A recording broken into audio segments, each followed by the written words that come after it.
Hi hello ನಮಸ್ಕಾರ, welcome to the channel. ಇವತ್ತಿನ ವ್ಲಾಗಿಗೆ ಎಲ್ರಿಗೂ ಕೂಡ ಸ್ವಾಗತ. ಸೊ ಇವತ್ತು ನಾನು ನನ್ನ ಹಿಡ್ಕಲ್ ಡ್ಯಾಮ್ ಅತ್ತೆ ಮನೆಗೆ ಬಂದಿದ್ದೀನಿ. ಸೊ ಅವ್ರ ಮನೇಲಿ ಇವತ್ತು ಹೊನ್ನತಿ ಜಾತ್ರೆಯನ್ನು ಮಾಡ್ತಾಯಿದ್ದಾರೆ. 10 ವರ್ಷದ ನಂತರ ಮನೇಲಿ ಜಾತ್ರೆಯನ್ನು ಮಾಡ್ತಾಯಿದ್ದಾರೆ. ಸೊ ಹಾಗಾಗಿ ಬಂಧು ಬಳಗದವ್ರು ಎಲ್ಲರೂ ಸಹ ಸೇರಿ ಇವತ್ತು ಜಾತ್ರೆಯನ್ನು ಆಚರಿಸ್ತಾ ಇದ್ದೀವಿ. ಹಾಗೆಯೇ ಹಿಡ್ಕಲ್ ಡ್ಯಾಮ್ ಅತ್ತೆ ಅಂದರೆ ಯಾರು ಅಂತ ಹೇಳ್ತೀನಿ. ನಮ್ಮ ಅತ್ತೆ ಇದ್ದಾರಲ್ಲ, ಪರಿಮಳ ಇದ್ದಾರಲ್ಲ, ಅವರ ಅಕ್ಕ ನಿರ್ಮಲಾ ಅಂತೇಳಿ ಅವ್ರು ಹಿಡ್ಕಲ್ ಡ್ಯಾಮಲ್ಲಿರ್ತಾರೆ. ನಮ್ಮತ್ತೆ ಅಕ್ಕ ಆಗ್ತಾರೆ. ಹಾಗೆಯೇ ಮಂಜುಳಾ ಅಂತ ಹೇಳಿ ಹರಿಹರದಲ್ಲಿರ್ತಾರೆ. ಅವರು ಸಹ ನಮ್ಮ ಅತ್ತೆ ತಂಗಿ ಆಗಿರ್ತಾರೆ. ಸೊ ಅವರು 3 ಜನ ಅಕ್ಕ ತಂಗಿಯರು. ಸೊ ಇವತ್ತು ನಾನು ಬಂದಿರೋದು ನಮ್ಮ ಹಿಡ್ಕಲ್ ಡ್ಯಾಮ್ ಅತ್ತೆ ಮನೆಗೆ. ಅವರು ಇವತ್ತು ಜಾತ್ರೆ ಮಾಡ್ತಾರೆ. ಸೊ ಇವತ್ತಿನ ಒಂದು ಕಂಪ್ಲೀಟ್ ವ್ಲಾಗಲ್ಲಿ ಜಾತ್ರೆ ಹೇಗೆ ನಡೀತಾ ಇದೆ ಅಂತೇಳಿ ನೋಡೋಣ. ಹಾಗೆ ಬನ್ನಿ ಜಾತ್ರೆನ ಎಂಜಾಯ್ ಮಾಡೋಣ. ಬುಧವಾರದ ದಿವಸ ನಾವು ಹೊರಟಿದ್ವಿ ಹಳ್ಳಿಯಳದಿಂದ ಹಿಡ್ಕಲ್ ಡ್ಯಾಮಿಗೆ. ಈ ಸಲದ ಜರ್ನಿ ಅನುಭವ ತುಂಬ ಚೆನ್ನಾಗೇ ಇತ್ತು. ಏನಕ್ಕೆ ಅಂತ ಅಂದರೆ ಫ್ಯಾಮಿಲಿ ಎಲ್ಲ ಸೇರಿ ಒಂದು ಕಡೆ ನಾವು ಹೋಗ್ತೀವಿ ಅಂತ ಅಂದರೆ ಎಲ್ಲರೂ ಸೇರಿ ಹೋಗಬೇಕಾದ್ರೆ ಆಗುವಂಥ ಅನುಭವ ಎಕ್ಸ್ಪೀರಿಯನ್ಸ್ ತುಂಬ ಚೆನ್ನಾಗಿರುತ್ತೆ. ಎಸ್ಪೆಷಲಿ ನನಗೆ ಟ್ರೈನಲ್ಲಿ ಹೋಗಲಿಕ್ಕೆ ಭಾಳ ಇಷ್ಟ ಹಿಡ್ಕಲ್ ಡ್ಯಾಮಿಗೆ. ಬಟ್ ನಾವು ಬೆಳಗಾವಿನಿಂದ ಪಾಶಾಪುರ ತನಕ ಬಂದರೂ ಮತ್ತು 2 ಬಸ್ ಚೇಂಜ್ ಮಾಡಬೇಕಾಗತ್ತೆ. ಮಧ್ಯಾಹ್ನದ ಹೊತ್ತಿಗೆ ನಮಗೆ ಜರ್ನಿ ಬೋರ್ ಆಗುತ್ತೆ, ಬೇಡ ಬಸ್ಗೆ ಹೋಗೋಣ ಅಂತೇಳಿ ಅರ್ಲಿ ಮಾರ್ನಿಂಗ್ ನಾವು ಬಿಟ್ಟಿದ್ವಿ. ಬೆಳಿಗ್ಗೆ ಒಂದು 7:30ಗೆ ನಾವು ಜರ್ನಿಯನ್ನು ಸ್ಟಾರ್ಟ್ ಮಾಡಿದ್ವಿ. ಹಿಡ್ಕಲ್ ಡ್ಯಾಮ್ ತಲುಪೋಷ್ಟೊತ್ತಿಗೆ 12 ಗಂಟೆ ಆಗಿತ್ತು. ನಾನು ಪ್ರತಿ ಸಲ ಹಿಡ್ಕಲ್ ಡ್ಯಾಮ್ ಅತ್ತೆ ಮನೆಗೆ ಬರಬೇಕಾದ್ರೆ ಡ್ಯಾಮ್ನ ನೋಡ್ಕೊತಾ ಬರ್ತೀನಿ. ಎಷ್ಟು ಸಲ ನೋಡಿದರೂ ಕೂಡ ಒಂಥರ ಕಣ್ಣಿಗೆ ಹಬ್ಬನೇ ಅನಿಸುತ್ತೆ. ಹಾಗೆಯೇ ಘಟಪ್ರಭಾ ನದಿ ನೋಡ್ತಾ ಇರ್ಬೋದು, ತುಂಬಿ ಹರಿತಾ ಇದೆ. ಇದರಲ್ಲಿ ಕೂಡ ಆಟ ಆಡಲಿಕ್ಕೆ, ಮಕ್ಕಳನ್ನ ಕರ್ಕೊಂಬರ್ಲಿಕ್ಕೆ ಚೆನ್ನಾಗಿರುತ್ತೆ. ನಮ್ಮ ಮನೆಗೆ ಬರ್ತಿದ್ದಾಗೇ ಬ್ರೇಕ್ಫಾಸ್ಟ್ ಮಾಡಿದ್ವಿ. ಇಡ್ಲಿ ಹಾಗೆ ಚಟ್ನಿಯನ್ನು ಮಾಡಿದರು. ಮನೆಯಲ್ಲಿ ಫಂಕ್ಷನಲ್ಲಿ ಬೆಳ್ಳುಳ್ಳಿ ಸಿಪ್ಪೆ ಬಿಡಿಸ್ಬೇಕು ಅಂದರೆ ಹಿಟ್ಟು ಉಪ್ಪು ಹಾಕಿ ಮರದಲ್ಲಿ ತಿಕ್ಕಿದರೆ ಎಲ್ಲ ಬಿಡುತ್ತೆ ಸಿಪ್ಪೆ ಎಲ್ಲ. ಮನೆಯಲ್ಲಿ ಸುಮ್ಮನೆ ಕೂತ್ಕೊಳ್ಳಾರ್ದೆ ಮಾಡ್ಬೋದು ಫಂಕ್ಷನ್ಗಳಲ್ಲಿ ಅಂತ. ಮತ್ತೆ ಯಾವ ಥರ ಬಿಡಿಸ್ಬೋದು? ಎಣ್ಣೆ ಹಚ್ಚು ಬಿಡಿಸ್ಬೋದು. ಎಣ್ಣೆ ಹಚ್ಚಿ ಬೇಕಾದ್ರೆ ಒಂದು ಹನಿ ಒಳ್ಳೆಣ್ಣೆ ಬಿಡಬೇಕಾರೆ ಹಾಂ ಬಿಟ್ಕೊಳತ್ತ ಬೇಗ ಬಿಡುತ್ತೆ. ಒಳ್ಳೆಣ್ಣೆ ಹಚ್ಚಿದ್ರು ಸಿಪ್ಪೆ ನೋಡ್ರಿ ಎಷ್ಟು ಸಲೀಸಾಗಿ ಬಿಟ್ಟಿದೆ. ಕಿಚನ್ ಟಿಪ್ ನಿಮಗೂ ಕೂಡ ತುಂಬ ಉಪಯುಕ್ತ ಆಗಿದೆ ಅಂತ ಅಂದ್ಕೊತಾ ಇದ್ದೀನಿ. ನಾವು ಬಹಳಷ್ಟು ಫಂಕ್ಷನ್ಗಳಲ್ಲಿ ಬೆಳ್ಳುಳ್ಳಿ ಸಿಪ್ಪೆ ಬಿಡಿಸ್ಕೊಳ್ಳೋಕ್ಕೆ ಟೈಮ್ ಬಹಳಷ್ಟು ಬೇಕಾಗುತ್ತೆ. ಸೊ ನಾವು ಅವಾಗ ಏನು ಮಾಡಬೇಕಂದ್ರೆ ಬೆಳ್ಳುಳ್ಳಿಗೆ ಹಿಟ್ಟು ಹಾಗೆಯೇ ನಾವು ಉಪ್ಪನ್ನು ಹಾಕಿ, ಅದರಲ್ಲೂ ಎಸ್ಪೆಷಲಿ ಕಲ್ಲುಪ್ಪನ್ನು ಹಾಕಿ ಉಜ್ಜೋದ್ರಿಂದ ಸಿಪ್ಪೆಗಳು ಸರಳವಾಗಿ ಬಿಚ್ಕೊಳ್ಳುತ್ತೆ. ಹಾಗೆಯೇ ಸಂಜೆ ಒಲೆಯನ್ನೆಲ್ಲ ಕೂಸಿದ್ರು, ಒಲೆ ಪೂಜೆ ಸಹ ಮಾಡಿದ್ವಿ. 5 ಜನ ಮುತ್ತೈದೆಯರು ಸೇರಿ ಒಲೆ ಪೂಜೆ ಮಾಡಿರಿ ಅಂತ ಹೇಳಿದರು. ನಾವು ಹಿಂದೂಗಳು ಪ್ರತಿಯೊಂದು ಸಮಾರಂಭವನ್ನು ಕೂಡ ಸೆಲೆಬ್ರೇಟ್ ಮಾಡ್ತೀವಿ. ಹಾಗೆ ನಮ್ಮ ಆಚರಣೆ ತುಂಬಾ ಚೆನ್ನಾಗಿರುತ್ತೆ. ನಾವೇನೇ ಒಂದು ಫಂಕ್ಷನ್ ಅಥವಾ ಪಾರ್ಟಿಗಳನ್ನ ಮಾಡ್ತೀವಿ ಅಂತ ಅಂದ್ರೂ ಕೂಡ ಒಂದು ಪೂಜೆ ಅನ್ನೋದು ಅದಕ್ಕೊಂದು ನೆಪ ಆದ್ರೂ ಕೂಡ ನಮ್ಮ ಸಂಪ್ರದಾಯವನ್ನು ಅದು ನೆನಪಿಸುತ್ತೆ. ಇವಾಗ ನಾವು ಒಲೆ ಪೂಜೆ ಮಾಡಿದ್ವಿ. ಒಲೆ ಪೂಜೆ ಎಲ್ಲ ಮಾಡಾದ್ಮೇಲೆ ಎಲ್ಲರೂ ಸಹ ಕೂತ್ಕೊಂಡು ಸ್ವಲ್ಪ ಹರಟೆ ಹೊಡೆದ್ವಿ. ತುಂಬ ದಿವಸದ ನಂತರ ಈ ಥರ ಫ್ಯಾಮಿಲಿಯವರೆಲ್ಲ ಒಂದು ಕಡೆಗೆ ಸೇರಿ ಈ ಥರ ಮಾತಾಡೋದು, ಹರಟೆ ಹೊಡೆಯೋದು ತುಂಬಾ ಮಜಾ ಕೊಡುತ್ತೆ. ಹಾಗೆಯೇ ಎಲ್ಲರೂ ಸಹ ಒಂದು ಸ್ವಲ್ಪ ಹೊತ್ತಿಲ್ಲಿ ಒಲೆ ಮುಂದೆ ಕುಂತು ಮಾತಾಡಿಕೊಂಡು ಇನ್ನು ನೆಕ್ಸ್ಟ್ ಡೇಗೆ ಸಹ ನಾವು ಪ್ರಿಪೇರ್ ಆಗಬೇಕಿತ್ತು. ಅದನ್ನು ಕೂಡ ಸ್ವಲ್ಪ ಡಿಸ್ಕಸ್ ಮಾಡಿದ್ವಿ, ಪ್ರಿಪೇರ್ ಮಾಡ್ಕೊಂಡ್ವಿ. ವ್ಲಾಗಲ್ಲಿ ಎಲ್ಲ ಡೀಟೇಲಾಗಿ ತಗೊಳಕ್ಕಾಗಿಲ್ಲ. ಯಾಕಂತಂದರೆ ಆ್ಯಕ್ಚುಲಿ ನನ್ನ ಕೈ ಬ್ಯುಸಿನೇ ಇತ್ತು. ಅದನ್ನು ನಾನು ಸಹ ಕೆಲಸ ಮಾಡ್ತಿದ್ದರಿಂದ ಡೀಟೇಲಾಗಿ ಎಲ್ಲ ಕೂಡ ತೊಗೊಂಡಿಲ್ಲ. ಪ್ರಿಪ್ರೇಷನ್ ಸಹ ಚೆನ್ನಾಗೇ ನಡೀತಾ ಇತ್ತು.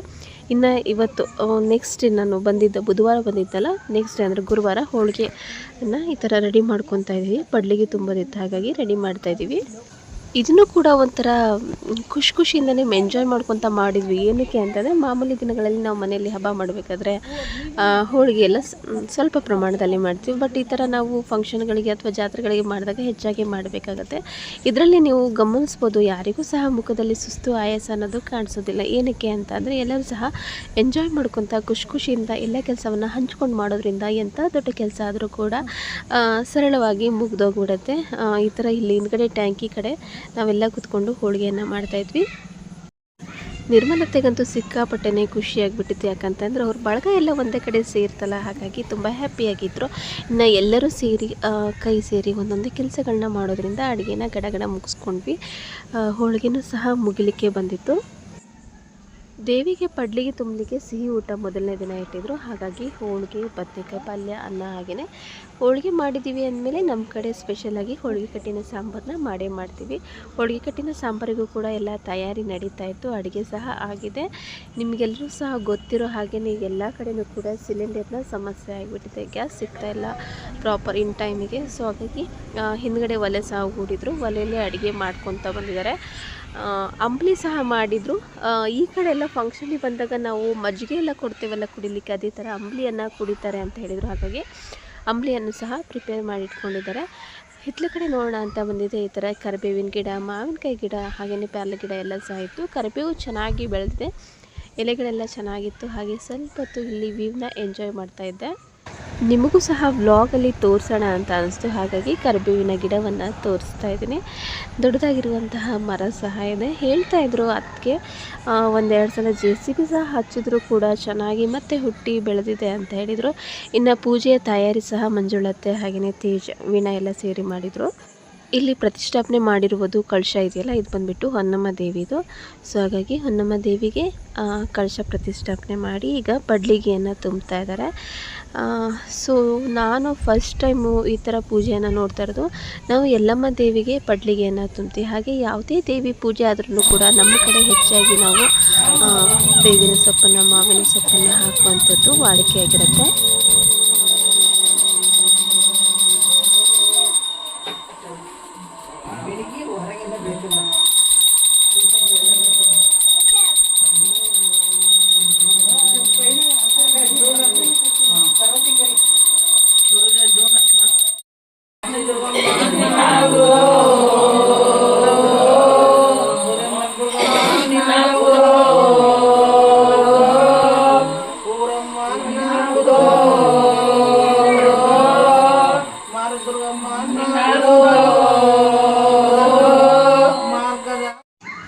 ಏನಕ್ಕೆ ಹಾಗಂದೆ ಅಂತ ಅಂದರೆ, ಈಗ ಎಲ್ಲರೂ ಸಹ ಕಾಮನ್ ಆಗಿ ಹಬ್ಬಗಳಲ್ಲಿ ಮಾವಿನ ಸೊಪ್ಪನ್ನು ಹಾಕ್ತಾ ಇರ್ತಾರೆ, ತೋರಣ ಸಹ ಕಟ್ತಾ ಇರ್ತಾರೆ. ನಾನು ಎಕ್ಸ್ಪೆಷಲಿ ನಾನು ಏನಕ್ಕೆ ಹೇಳಿದೆ ಅಂತಂದರೆ, ನಮ್ಮನೇಲೂ ಸಹ ನಾವು ಪಡ್ಲಿಗೆನ ತುಂಬಬೇಕಾದ್ರೆ ಬೇವಿನ ಸೊಪ್ಪು ಬೇಕೇ ಬೇಕು. ಹಾಗೆಯೇ ದೇವಿಯರಿಗೆ ಎಕ್ಸ್ಪೆಷಲಿ ಬೇವಿನ ಸೊಪ್ಪು ತುಂಬ ಇಷ್ಟ ಅಂತೆ. ಹಾಗಾಗಿ ಬೇವಿನ ಸೊಪ್ಪನ್ನು ಎಲ್ಲ ಕಡೆ ನಾವು ಮನೆ ತುಂಬ ಅಲಂಕಾರ ಹಾಕ್ತೀವಿ. ಹಾಗೆ ಫೋಟೋಗಳಿಗೂ ಸಹ ಹಾಕ್ತೀವಿ. ಎಲ್ಲರೂ ಸಹ ದೇವರಿಗೆ ಕೈ ಮುಗಿದಾಯಿತು.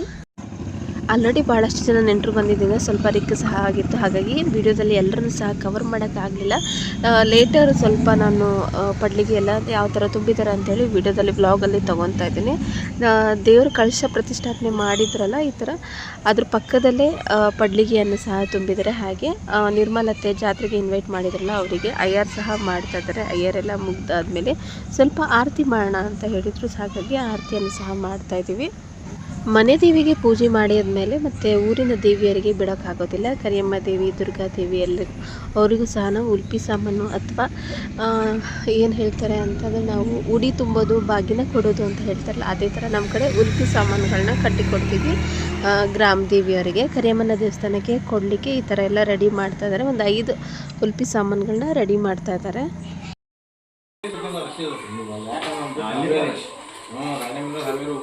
ಮೈಸೂರು ಗಾಡಿ ಬಂದ್ರೆ ನೀವು ಸಿಗ್ತಿದಿಲ್ಲ, ಚೆನ್ನಾಗಿ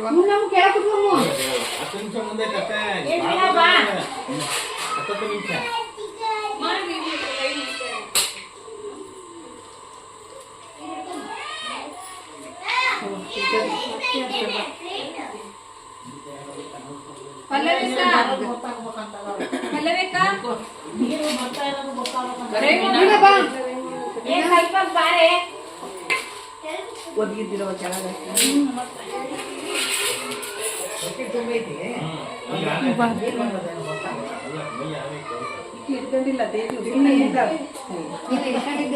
ಯಾರು ಬರ್ಲಿಲ್ಲಲ್ಲ.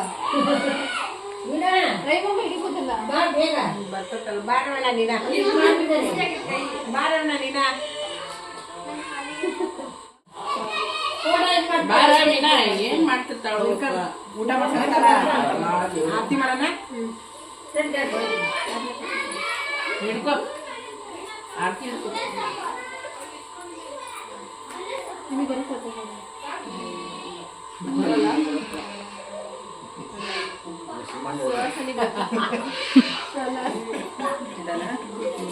ಆರತಿ ಬೆಳಗ್ಗೆ ಬರೋದು ಇದೆ ಅನ್ನೋದು.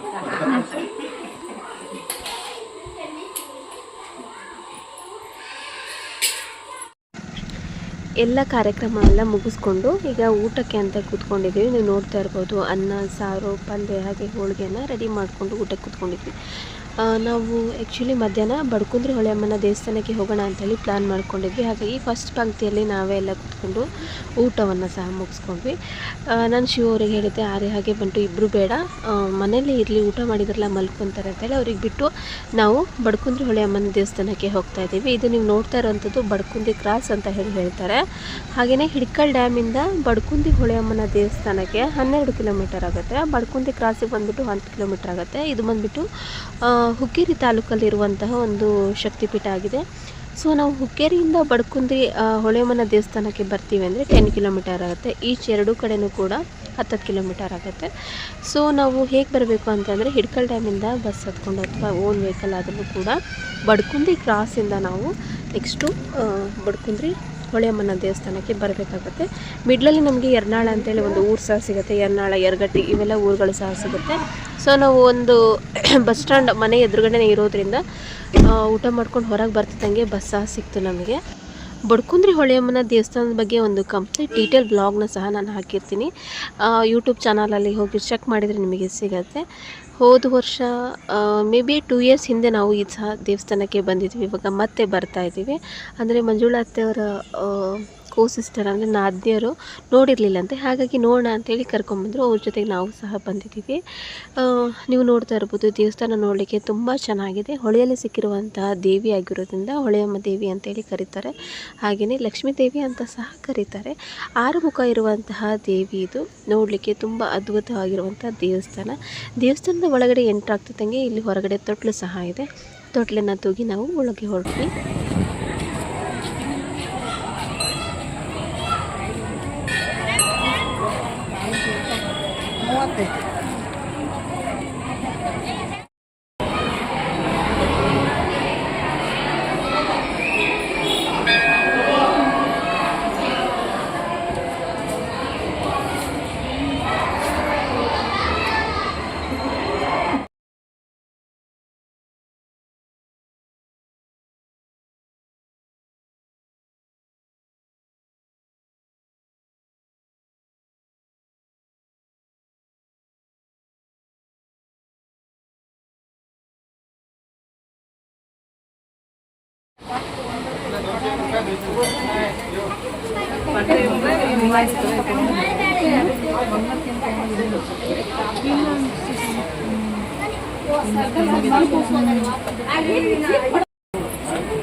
ಹೋದ ಸಲ ಅಂಗಡಿಗಳಿರಲಿಲ್ಲ, ಈ ಸಲ ಅಂಗಡಿಗಳಾಗ್ಬಿಟ್ಟವಲ್ಲ, ಹಂಗಾಗಿ ಕನ್ಫ್ಯೂಸ್ ಆಯ್ತು ನಮ್ಗೆ.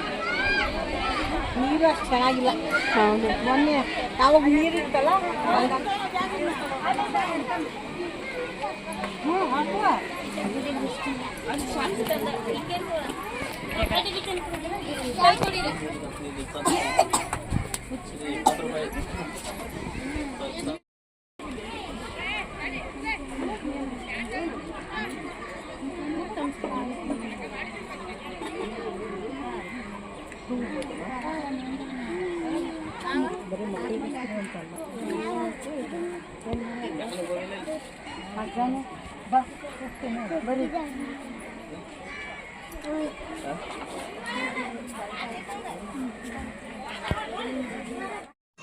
ಅಮ್ಮನ ದರ್ಶನ ನೀವು ಮಾಡಿದ್ರಿ ಅಂತ ಅನ್ಕೊತಾ ಇದ್ದೀನಿ. ನೋಡಿದ್ರಲ್ಲ ಅಮ್ಮನ ಮುಖದಲ್ಲಿ ಎಷ್ಟು ತೇಜಸ್ಸು, ಕಳೆ, ನೋಡ್ತಾ ಇದ್ರೆ ಎಷ್ಟು ತನಕ ನೋಡ್ತಾನೆ ಇರಬೇಕು ಅಂತ ಅನಿಸುತ್ತೆ.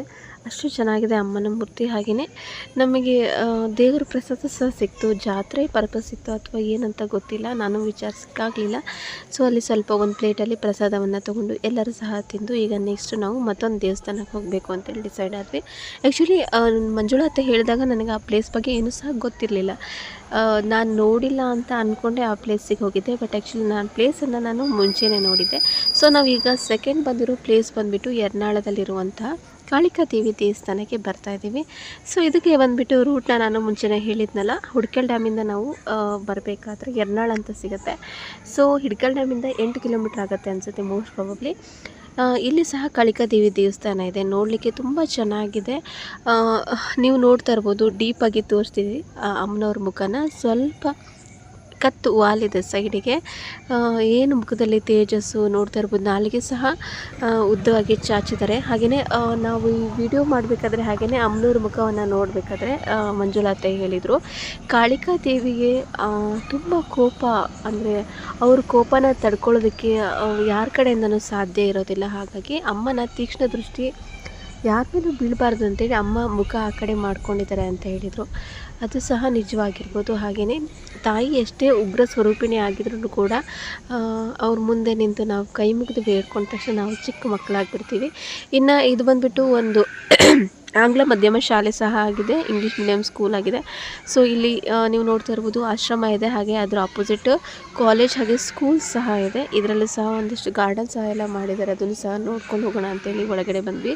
ಕಾಳಿಕಾ ದೇವಿಗೆ ಕೈ ಮುಕ್ಕೊಂಡು ಅರ್ಶಿನ ಕುಂಕುಮವನ್ನು ತಗೊಂಡು ಅದರ ಆಪೋಸಿಟ್ ಒಂದು ಆಂಜನೇಯನ ಸ್ಟ್ಯಾಚ್ಯೂ, ಹಾಗೆಯೇ ಗಣಪತಿ ದೇವಸ್ಥಾನ, ಶಿವಧಾನ ಮಂದಿರ ಇದೆ, ಅದಕ್ಕೂ ಸಹ ಬಂದ್ವಿ.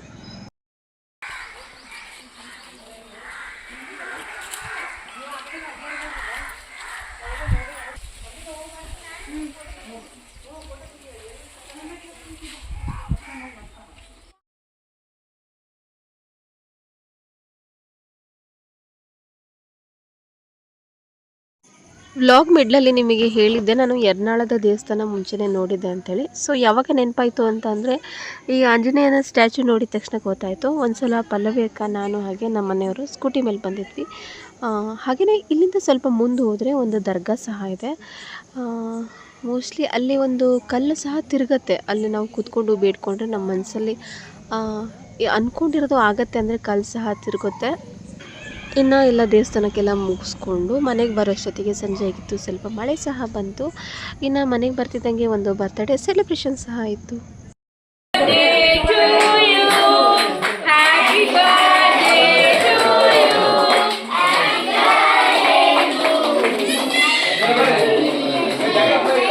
ಅವಳಿಗೆ ಸರಿ ಅಮ್ಮ ಒಂದು ಸ್ವಲ್ಪ ಸರಿಯೇ ಅಮ್ಮ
ನನ್ನ ಕೋ ಸಿಸ್ಟರ್ ತೇಜ ಇದ್ದಾರಲ್ಲ, ಅವರ ಅಕ್ಕನ ಮಗನ 2nd ಇಯರ್ ಬರ್ಡೇ ಅಂತೆ, ಶಯನ್ ಅಂತೇಳಿ ಹೆಸರು.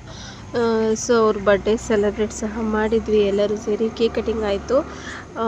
ಭಾಳಷ್ಟು ಜನ ಎಲ್ಲರೂ ಸಹ ಇದ್ವಿ. ಹಾಗೆಯೇ ಬರ್ತಡೇನ ಆಚರಿಸ್ಕೊಂಡು ಸ್ವಲ್ಪ ವಾಕ್ ಮಾಡೋಣ ಅಂತೇಳಿ ಇಲ್ಲೇ ಹಿಡ್ಕಲ್ ಡ್ಯಾಮ್ ಹತ್ರ ಶಿವ ಮಂದಿರ ಅಂತ ಇದೆ, ಅಥವಾ ಶಿವ ದೇವಸ್ಥಾನ ಅಂತ ಸಹ ಕರೀತಾರೆ, ಶಿವ ದೇವಾಲಯ ಅಂತ ಸಹ ಹೇಳ್ತಾರೆ. ಅಲ್ಲಿ ಬಂದ್ವಿ ವಾಕ್ ಮಾಡೋಣ ಅಂತೇಳಿ. ಸೊ ಇವತ್ತಿನ 1 ಡೇ ವ್ಲಾಗ್ ಅಲ್ಲ, ಇದು ಆ್ಯಕ್ಚುಲಿ ಬಂದುಬಿಟ್ಟು 2 ಡೇ ವ್ಲಾಗ್ ಆಗಿರುತ್ತೆ. ವ್ಲಾಗ್ ತುಂಬ ಚೆನ್ನಾಗಿತ್ತು. ಸೊ ನೀವು ಸಹ ನನಗೆ ಕಾಮೆಂಟಲ್ಲಿ ತಿಳಿಸ್ಬೇಕು ವ್ಲಾಗ್ ಹೇಗೆ ಬಂದಿದೆ ಬಂದಿದೆ ಅಂತೇಳಿ, ಹಾಗೆಯೇ ನಮ್ಮ ಫ್ಯಾಮಿಲಿ ಹೇಗಿದೆ ಅಂತ ತಿಳಿಸಿ. ನಿಮಗೂ ಸಹ ಇಷ್ಟ ಆದರೆ ಹ್ಯಾಪಿ ಫ್ಯಾಮಿಲಿ ಅಂತೇಳಿ ನನಗೆ ಕಾಮೆಂಟ್ ಮಾಡಿ ಅಂತ ಹೇಳಿ ಇವತ್ತಿನ ವ್ಲಾಗ್ನ ನಾನು ಇಲ್ಲೇ ಎಂಡ್ ಮಾಡ್ತಾ ಇದ್ದೀನಿ. ಸೊ ನಾನು ಹಾಕ್ತಾ ಇರುವಂತಹ ವೀಡಿಯೋಸ್ಗಳು ವ್ಲಾಗ್ಸ್ಗಳು ನಿಮಗೆ ಇಷ್ಟ ಆದರೆ ತಪ್ಪದೆ ನನ್ನ ಚಾನಲ್ಗೆ ಸಬ್ಸ್ಕ್ರೈಬ್ ಮಾಡ್ಕೊಬೇಕು. ಹಾಗೆಯೇ ನೀವು ಸಬ್ಸ್ಕ್ರೈಬ್ ಮಾಡ್ಕೊಳ್ಳೋದ್ರಿಂದ ನಾನು ಹಾಕುವಂಥ ಮೊದಲ ವಿಡಿಯೋ ನಿಮಗೆ ರೀಚ್ ಆಗುತ್ತೆ. Thanks for watching my video. Thank you.